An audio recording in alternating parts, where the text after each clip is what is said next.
할렐루야, 귀한 가족분들과 좋은 시간들을 보내고 계신지요?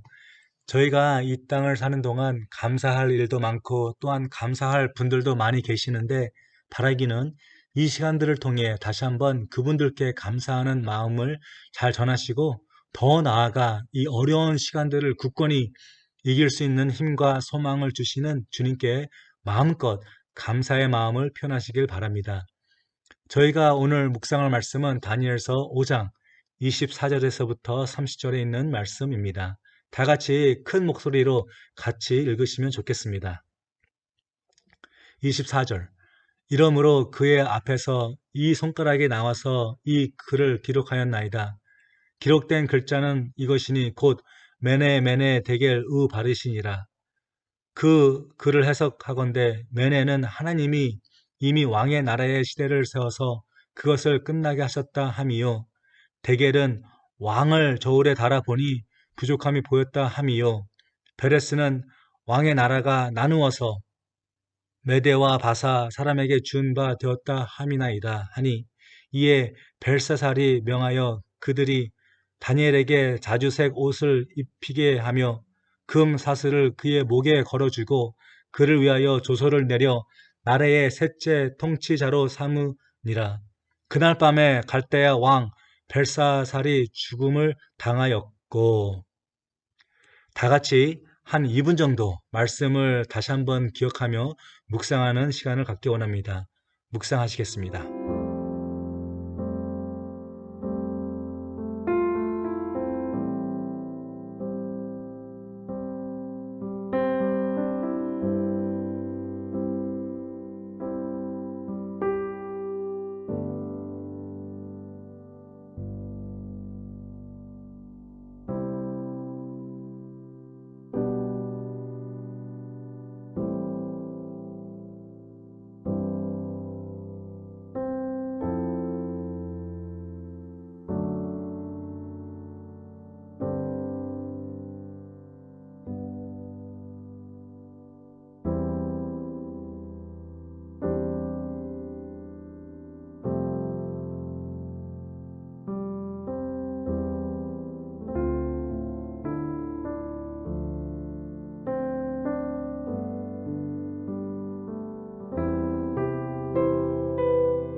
다 같이 말씀을 위해 기도하시겠습니다.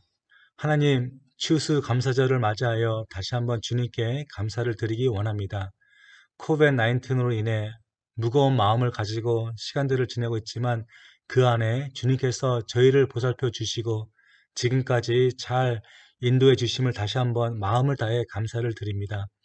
주님, 이 시간 어려운 환경 때문에 영적으로, 심리적으로, 물질적으로 힘들어 하시는 분들이 계시다면 지금 이 시간 찾아가 주셔서 하늘의 위로와 은혜 허락하여 주시옵소서. 또한 오늘 말씀을 위해 기도하오니 말씀을 듣는 자나 전하는 자 하늘의 진리와 기쁨 허락하여 주시옵소서. 예수님 이름으로 기도합니다. 아멘. 메네 메네 데겔 베레스라는 제목으로 하나님의 말씀을 선포하겠습니다. 바벨론 제국의 마지막 왕 벨사살은 죽는 순간까지 마음이 강박하며 하나님 앞에 악행을 일삼다가 결국 비참한 최후를 맞이하게 됩니다. 목요일과 금요 새벽 말씀을 들은 분들은 잘 아시겠지만 벨사살 왕은 바벨론의 지도자들 1000명을 모아 거대한 잔치를 하고 있었습니다.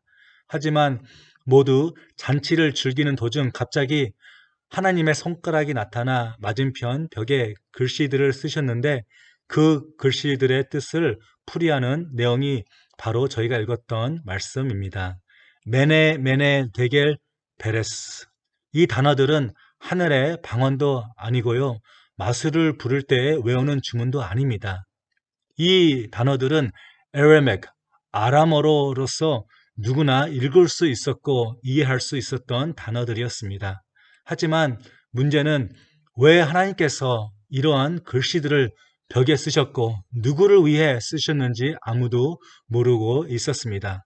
그러자 다니엘이 나와 모든 사람들 앞에서 왕을 보며 두려움과 떨림 없이 하나님께서 말씀해 주신 대로 이렇게 해석을 합니다.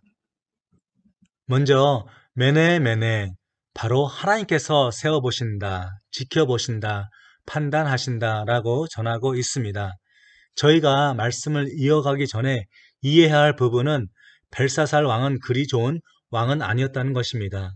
느부갓네살 왕과 달리 그는 하나님을 끝없이 조롱했으며 사람의 목숨을 파리처럼 여겼으며 그는 교만과 오만한 왕이었습니다. 이러한 왕 앞에 다니엘은 하나님이 벽에 쓰신 첫 단어를 담대하고 정확하게 이렇게 풀이하고 있습니다. 26절 왕이시여 메네란 살아계신 하나님께서 이미 왕의 나라의 시대를 끝나게 하셨습니다. 라고 전하고 있습니다. 무슨 말입니까? 한마디로 말해서 하나님께서 벨사살을 왕의 자리에서 내리신다는 뜻입니다. 여러분, 그 당시 바벨론은 어떠한 나라였습니까? 북이스라엘을 절멸시킨 인류 최강국인 아수르를 괴멸시키고 등장한 최강국이었습니다. 바로 전 세계를 호령하는 나라였으며 이러한 나라의 왕으로서 그야말로 벨사살은 모든 사람들에게 신과 같은 존재였습니다. 하지만 이러한 자리에서 다니엘은 담대하게 하나님의 진노의 말씀을 선포한 것이지요. 여러분, 첫 단어를 통해 저희가 깨달아야 할 진리는 무엇입니까? 누구를 막론하고 모든 생명은 주님께 있다는 것입니다. 남자나 여자나 어른이나 어린이나 왕이나 백성이나 모든 사람의 생명과 죽음은 하나님께 속해 있습니다. 성경은 이렇게 말씀하고 있습니다. 창세기 1장 17절 하나님이 자기 형상 곧 하나님의 형상대로 사람을 창조하시되 남자와 여자를 창조하시고 이사야서 45장 12절 내가 땅을 만들고 그 위에 사람을 창조하셨으며 내가 친수로 하늘을 펴고 그 만상을 명하였노라. 네, 맞습니다. 지금 읽은 말씀들을 볼 때 저희는 직접 하나님께서 그분의 계획대로 아름답게 지음을 받았습니다. 바로 이 말씀은 반대로 창조하신 분이 하나님이시기에 그분의 계획 속에 저희의 마지막 날, 다시 말씀드립니다. 그분의 계획 속에 저희의 마지막 날도 포함이 되어 있다는 뜻이기도 합니다. 그러기에 저희는 살면서요, 자랑할 것도 없고 시기와 질투할 것도 없으며 교만할 것도 없고 아무 소용이 없으며 오직 살아계신 하나님을 잘 알아가며 그분이 기뻐하시는 일들을 하는 게 저의 삶의 목적과 목표가 되어야 합니다. 벨사살 왕은 느부갓네살 왕과 다르게 세상 모든 것이 자기 거라고 착각을 하며 살았으며 바로 같은 날 밤 그의 마지막 날인 것도 모른 채 오만하고 방탕한 나날을 보내다가 인생을 마감했습니다. 부탁하기는 오늘 이 말씀을 듣고 계시는 한빛 성도 여러분, 저희 모두는 태어난 날짜와 시간을 정확히 잘 알고 있습니다. 하지만 저희는 언제, 어떻게, 무엇 때문에 어디에서 몇 시에 죽을지 아무도 모르며 살아가고 있습니다. 이러한 불투명한 현실 속에서 잘난 체를 한들, 교만하게 산들, 자신만을 위해 산들 무슨 소용이 있겠습니까? 다시 부탁드리고 싶은 것은 여러분들의 삶이 하나님께서 기뻐하시는 삶이 되며 그분이 기뻐하시는 일들을 많이 하시면서 마지막 때에 하나님을 잘 맞이하시는 여러분들이 다 되시길 주님의 이름으로 축복하고 도전합니다. 두 번째 단어는 데겔입니다. 27절 데겔은 왕을 저울에 달아보니 부족함이 보였다 함이요. 다시 말해서 하나님께서 왕을 저울에 달아보니 그는 기준 미달이었습니다. 무슨 말입니까? 이 내용은 이렇게 말씀드리면 이해하기 쉬울 것 같습니다. 먼저 여러분들께 질문합니다. 여러분들은 저희가 섬기는 하나님이 공평하다고 생각하십니까? 다시 질문합니다. 여러분들은 저희가 섬기는 하나님이 공평하시다고 생각하십니까? 성경은 하나님의 많은 성품들 중에 그는 공평한 분이라고 기록하고 있습니다. 즉, 하나님은 하나를 주시고 열을 달라는 분이 아니라는 것입니다. 마태복음 25장에는 달란트 비유가 나옵니다. 이 비유는 이렇습니다. 어떤 주인이 타국에 갈 때에 그 종들을 불러 그의 재산을 각각 종들의 재능대로 하나에게는 금 5달란트를, 다른 종에게는 2달란트, 그리고 1달란트를 주고 떠납니다. 몇 년 후 그가 다시 돌아옵니다.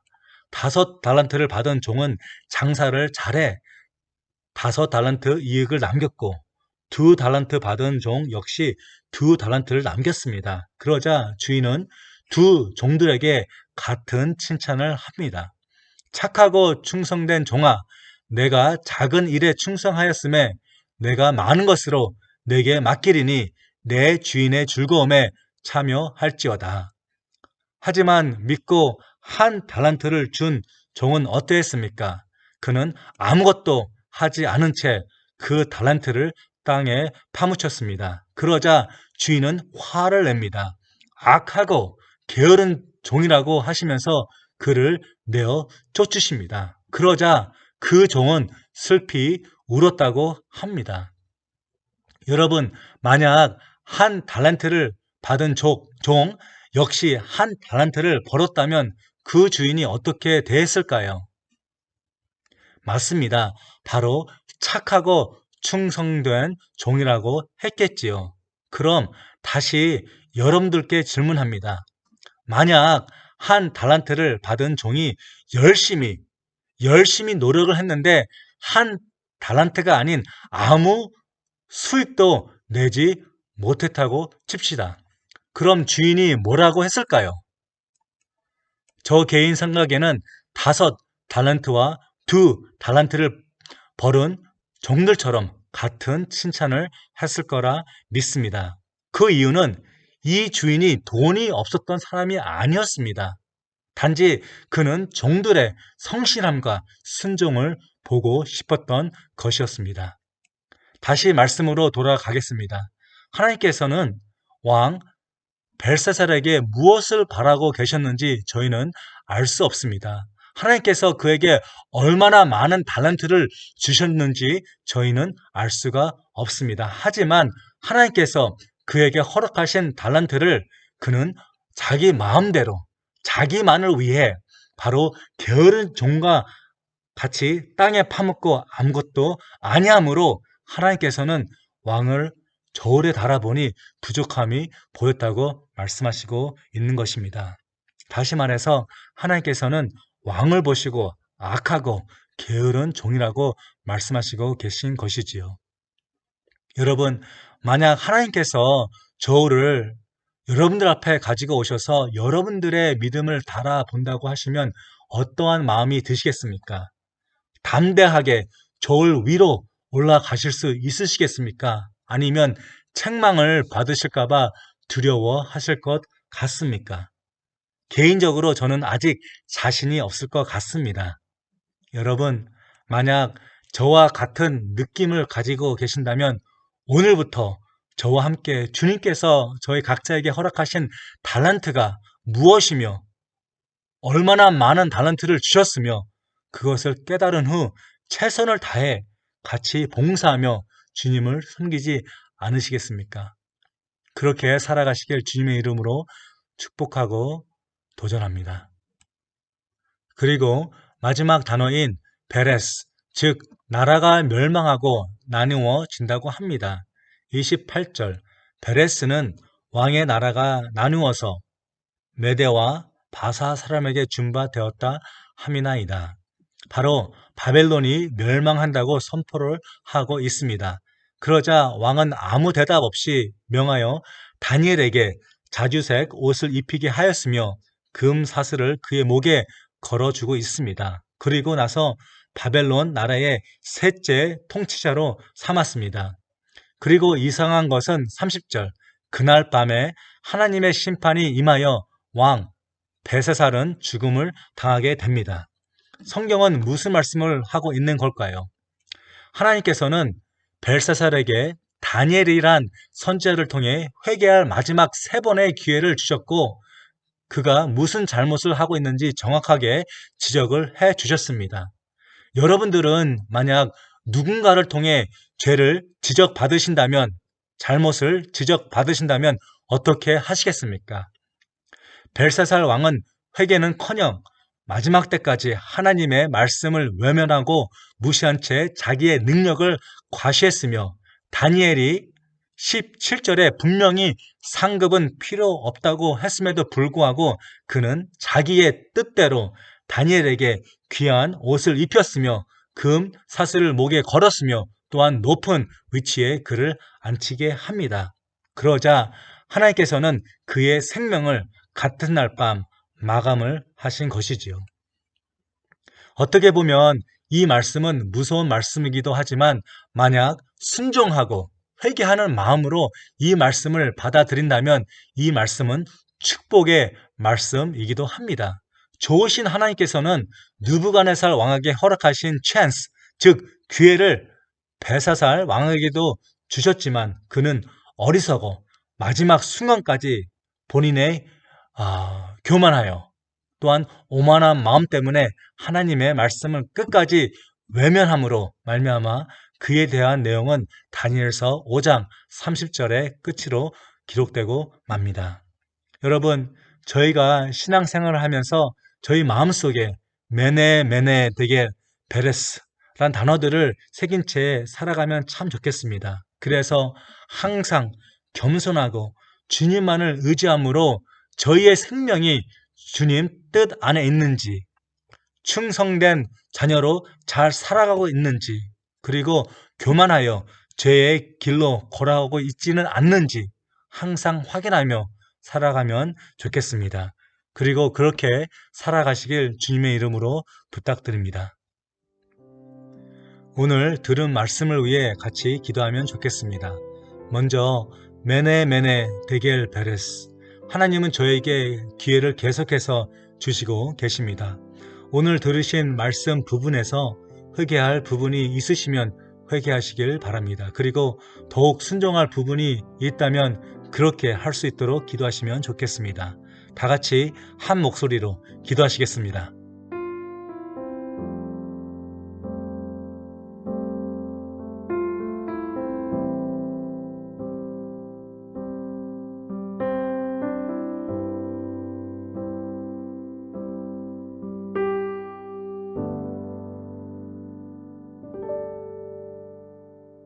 저희는 땡스기빙 주말을 보내면서 하나님께 감사하지 못한 부분이 있으시다면 이 기회를 통해 기도하시면 좋겠습니다. 그리고 주위에 감사할 분들이 있으시다면 그분들의 이름을 부르시면서 축복하여 주시고 또한 그분들을 위해 기도해 주시면 감사하겠습니다.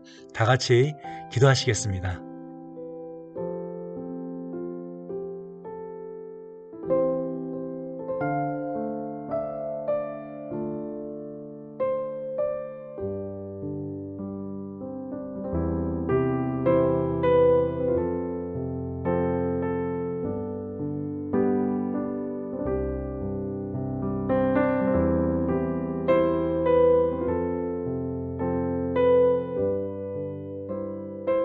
마지막으로 이 나라를 위해 기도해 주시고요.